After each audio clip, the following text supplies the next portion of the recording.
Certainly. Here's a rewritten version of the story segment. Go home, you broke old hag. Who do you think you are coming on the trip for free? I was astonished, as usual, by my family's behavior. I'll show you, I thought to myself, deciding how to punish them. While I was away from my family, enjoying some peace and quiet, my younger brother called me. Hey, what did you do, sis? My name is Karen, a 30-year-old office worker. I have a boyfriend of 3 years named Adam, a wonderful man who is gentle, caring, and considerate. We met in university. He was a senior when I was a junior. Whenever I had work or personal troubles, I often confided in him. He would listen empathetically to my stories and give me sound advice. After graduation, we continued to meet regularly, and one day he confessed his feelings to me. That's when we started dating. Since then, we've been getting along well, and I started thinking that we might marry someday. Then one day, he finally proposed. Karen, I want to be with you forever. Will you marry me? Yes. And so, we decided to get married. We soon went to announce our marriage to our respective families. I'm pleased to meet you. I'm Karen. Oh, I'm glad we finally get to meet you. Adam has talked about you a lot. He was right. You're such a lovely girl. Oh, stop. I'm blushing. Please come in. Thank you. Adam had lost his father a few years ago, and now only his mother was left in their family home. I was anxious about whether I would get along with my mother-in-law and whether she would like me, but I was relieved to find that she was a kind and wonderful person. We had a delightful conversation over tea and sweets. Karen is such a good girl. I'm so happy she'll be Adam's wife. His mother praised me very much. I'd never received so many compliments before, so I didn't know how to react and felt a little puzzled. The wedding preparations went well with a friendly atmosphere, and I felt relieved. But next, I had to introduce Adam to my family. Just thinking about it made me feel blue. You see, I don't really like my family that much. The reason is how my parents treated me since I was a child. Both of my parents were athletic, my mother in track and field, and my father in soccer. Because they were both good enough to be recommended to university, they had high expectations for their children to excel in sports as well. But I didn't have the athletic ability they hoped for. They tried to enroll me in various sports lessons, hoping I would excel at something. I remember being made to play basketball, swim, play table tennis, and even figure skate. However, I had fundamentally poor athletic ability. While I might have been considered average from a general perspective, it was far from the level needed to pursue excellence. As a result, my parents were frustrated. In the midst of this, my younger brother Kenny was born. My parents expected that there were many sports in which boys could excel, so they tried to involve my brother in sports as well. Then my brother showed talent in soccer. When the coach of the local youth soccer team said, "This kid is a genius," my parents were over the moon and began devoting all their love to my brother. Kenny is truly a genius. He takes after us. Their words implied that I was ordinary, and they did not want to admit that I was their child. No matter what my parents did, they favored my brother and didn't care about me. I progressed through middle school and then high school, but my parents remained indifferent. Even when I worked hard and achieved decent grades, they dismissed my efforts, saying academic success was meaningless. When I expressed my desire to attend college, they replied coldly, "We can't pay for your tuition. You'll have to manage on your own." Determined, I secured a scholarship for college. Meanwhile, my brother continued to excel in soccer, earning a recommendation to a prestigious high school. My parents were ecstatic, convinced he would go pro. "I'll do anything for Kenny," they would say. Growing up loved and adored, my brother inevitably looked down on me. "You're just an incompetent who attracts trouble and poverty," he would taunt. My parents never intervened. Instead, they joined in, labeling me a trouble and a financial drain. With each insult, my confidence plummeted. Despite earning a spot at a reputable university and landing a high-paying job at a major company, my self-esteem remained fragile. My accomplishments were quickly overshadowed by Kenny's success. He too received a soccer recommendation for college, feeling my parents' pride in him. Meanwhile, I struggled financially, burdened by scholarship repayments. While Kenny stayed at home, basking in parental affection and pursuing soccer, his path to professional success proved challenging. Despite graduating from college, he failed to secure a professional soccer career and had to find a job. Yet our parents remained steadfastly proud of him, and he continued living comfortably at home. I, on the other hand, was treated with disdain. At family gatherings, I was labeled the disappointment while Kenny was hailed as the pride of the family. Karen works at a big company, you should be proud, relatives would say. But my parents would dismiss it, asserting, no, Kenny is far more amazing. Such treatment left me perpetually disappointed by my family.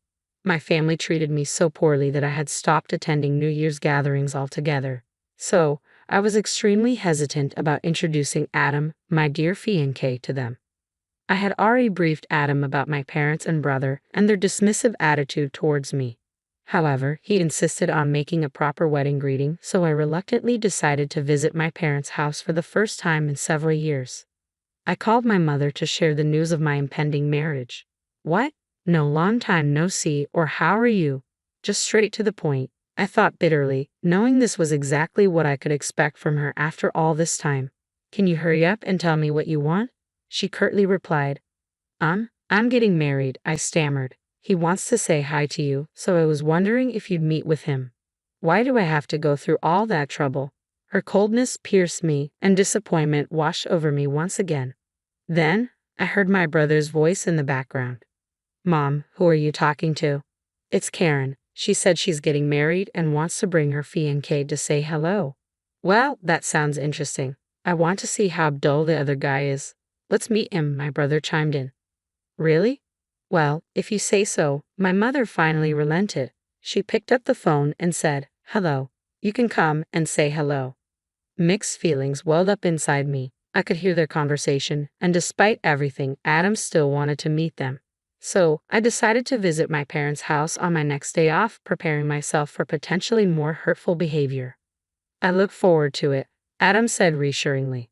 If the conversation over the phone is true like you said, wow, I replied, a hint of nervousness in my voice.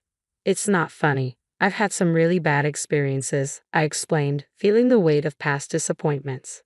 Sorry, but if we're going to get married, I'm going to have to meet your family, Adam insisted gently.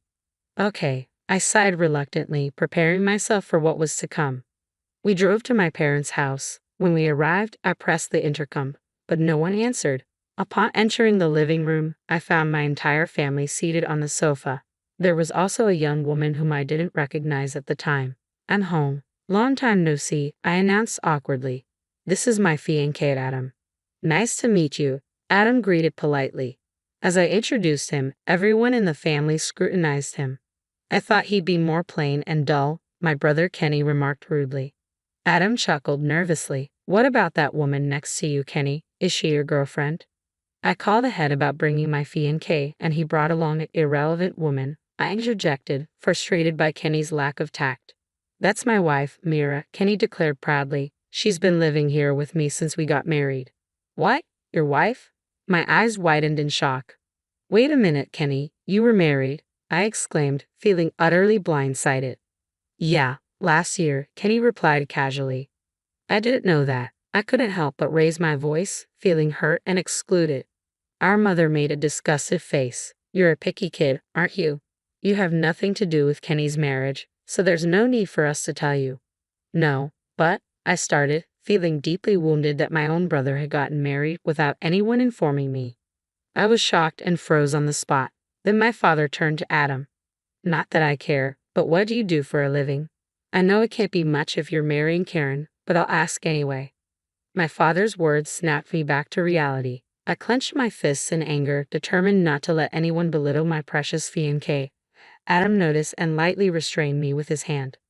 Apologies for the oversight. Allow me to introduce myself properly, Adam said calmly, handing his business card to my father. My father glanced at the card with a look of disdain, but then his eyes widened. A lawyer, he shouted, and the whole room, including Kenny's new wife, fell silent in shock. This is amazing. Mother, get him some tea, quickly, my father ordered, his tone completely changed. Yes, right away, my mother stammered. Wow, a real lawyer. Cool, my family members echoed, their attitudes blatantly shifting. Adam rolled his eyes in dismay. I never would have imagined that Karen would be marrying a lawyer. Why didn't she say so? My father mused, suddenly interested. Is the salary good? Could you buy me a fancy bag for my birthday? I was appalled at their shameless comments. As for my brother's wife, she seemed equally brazen. How could she say such things to my fiancé when she has never even met me before? I thought. Adam chuckled and replied, "We're going to be a family now, so let's take care of each other." "Yes, let's take care of each other," my mother echoed, though I had a bad feeling about it. My parents' brother and his wife enthusiastically engaged in the conversation, actively planning the meeting of both families. Their behavior was so over the top that even Adam's mother was visibly taken aback. After the meeting, I apologized to Adam's mother, but she smiled and reassured me. "Don't worry about it. Adam told me everything." I felt relieved. Adam's mother was truly a kind person. About 2 months later, Adam and I had our wedding ceremony. To my surprise, my entire family, who had always treated me poorly and wanted nothing to do with me, attended. Following the wedding, they began contacting me more frequently. "Would you and your husband like to have dinner with us sometime? I know a great restaurant." My mother would start each call. It was clear she was trying to ingratiate herself because Adam was a lawyer and made a lot of money. But I wasn't going to fall for her scheme. "I'm a little busy right now, so I don't think I'll be able to make it. I'll let you know when I can." "Okay, I'll wait for your call. Any time is fine for us," she'd reply in an overly cheerful voice. It was obvious she didn't care about me, only about exploiting my marriage to a wealthy man. After a few months of no contact, she called again. "Hey Karen, when are you going to get together with us?" she asked in a giggling tone. "I'm sorry, I've been a little busy," I responded, about to hang up. "We're talking about celebrating my 60th birthday," she continued. "We've been paying for your high school education, and your father and I have supported you, haven't we? I think it's only right that you return the favor a little." Reading between the lines, it was clear she was hinting that I should pay them back. While it was true that they had supported me through high school, I had funded my own college education. Nonetheless, I felt a sense of obligation. "All right, we'll join in the celebration," I agreed reluctantly. "Really? Then we're planning a family vacation. Let's go together," she said, her tone filled with excitement. "A family vacation," I echoed, feeling a mix of dread and resignation. I didn't like the idea, but I thought it would give my husband and me some time alone together. When I told Adam, he agreed, so we decided to join the family trip. When I informed my mother, she was overjoyed. "I'll send you links to the hotels we want to stay at and the plans for other things." "What?" I was taken aback as she sent me numerous links. Reluctantly, I reviewed the contents and found websites for luxury hotels and restaurants. I was appalled at how extravagant the trip was becoming, clearly a ploy for them to extract money from us. However, I thought this would be the first and last time, so I proceeded to make the reservations. My mother was ecstatic when I called to inform her that everything was set. "I'm looking forward to it. Thank you." The day of the family trip to celebrate her 60th birthday arrived. We had planned a trip to Kyoto. We boarded the plane and headed for our destination, my parents, brother, and his wife all visibly excited. Upon arrival at the airport, Adam and I informed them that we would be exploring on our own. They tried to persuade us to buy souvenirs and join them, but we managed to evade their attempts and went our separate ways. We spent the day enjoying sightseeing and quality time together. Time flew by, and soon it was time for dinner. We met up with my family in front of the fancy restaurant where we had reservations. "You're late," my brother complained.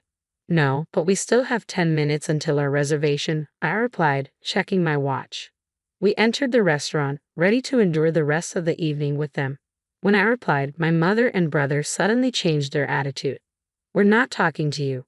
"What?" I was taken aback. "Oh yeah, we're only here for you, Adam. Thank you for paying for our dinner at such a fancy restaurant and our stay at the luxury hotel." Adam rolled his eyes, confused by her remarks. "What?" Then my brother turned to me. "You're done here, sis." "What?" "I'm saying Adam's parasite has no right to have a good time," he sneered. "Hey, what are you talking about?" I asked, still bewildered. They started shouting. "Go home, you broke old hag. Who the hell do you think you are, coming along on a free trip?" As usual, I was astonished at my family's behavior. It became clear they planned to exclude me from the beginning. I whispered to Adam, "I'll show you how I decided to punish them." "Okay, I'll leave," I announced. My parents, brother, and his wife looked triumphant as they led Adam into the restaurant. Quickly, I made some arrangements. Fortunately, a good hotel had a cancellation, and I reserved a room there. I checked in, took a relaxing bath, and enjoyed the stunning view, relishing my time away from my family. Just as I started to unwind, my phone rang. It was my brother. Hey, what did you do, sis? What's wrong? I asked, feigning innocence. I'll tell you what's wrong. Adam disappeared. I don't know anything about that, I replied calmly. Don't be silly. You whispered something in his ear, didn't you? He may be an idiot, but he's got a good instinct for these things. Yeah, well, it's no big deal, I said, smiling to myself. I told him I'd be staying at a different hotel and that he could come over anytime. Don't be silly, Adam. My brother snapped. He said he got a phone call before the food came, got up from his seat, and didn't come back. We had to pay for that expensive food and to drink ourselves. Oh, really? But it's your mother's 60th birthday celebration. Isn't it normal for you to pay? Shut up.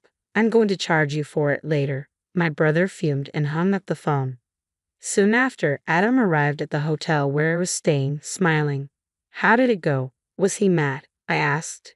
He was furious. You were supposed to handle the flight, the restaurant, and the hotel bill, but they misunderstood and treated you so poorly. Those people are beyond saving, Adam said, shaking his head in disbelief. We gathered ourselves and enjoyed a meal at the hotel's high-class restaurant. Afterward, we relaxed in our room and welcomed the next morning refreshed. We woke up early and enjoyed sightseeing. To avoid conflicting with my parents, we changed our flight time and left early. While waiting for our flight, my phone buzzed with numerous calls from my mother. Hello, what's wrong? I answered. What the hell is going on? Why aren't you paying for our accommodations? She demanded. Because that's how I made the reservation. Don't be silly. I can't pay $700 per person. You had a good time. You should pay for it unless, of course, you want to get caught. That's enough. You are a parasite and a smug. You're the parasite, I snapped back. I was going to pay for this family vacation with all the money I've saved as a way of repaying you for all the support you've given me. It's your fault that you misunderstood and turned me away. What? Did you plan to pay for your own accommodation, food, and drink? Yes, that's what I'm saying. Oh no, there's no way you can afford that much money. Don't underestimate me. I work for the head office of a big company, and I'm a section chief there. I have quite a bit of money saved up, and my monthly salary is a lot higher than Dad's. What? My mother was absolutely stunned when she learned the truth. But it doesn't matter anymore. I've decided to cut you all off completely. I've got a plane to catch, so goodbye. I hung up and blocked all calls from my family's numbers. Fortunately, I hadn't told them where I worked or where we lived, so they couldn't reach me. However, the idiots stormed into the lawyer's office listed on the business card Adam had given them, demanding to see him and disrupting his business. My brother even broke some equipment, which was reported to the police. They were arrested and had to pay for the damage and fines. After spending so much money on a family vacation and because of the arrests, both my father and brother were fired from their jobs. Now they are all working part-time or as freelancers, living unwealthy lives and constantly bickering with each other. They really are idiots and deserve it. Meanwhile, Adam and I are still living happily. I got pregnant and gave birth to a beautiful baby girl. We rejoice over the birth of our daughter with my husband and mother-in-law. I will continue to cherish my husband, mother-in-law, and daughter and enjoy a happy life with them.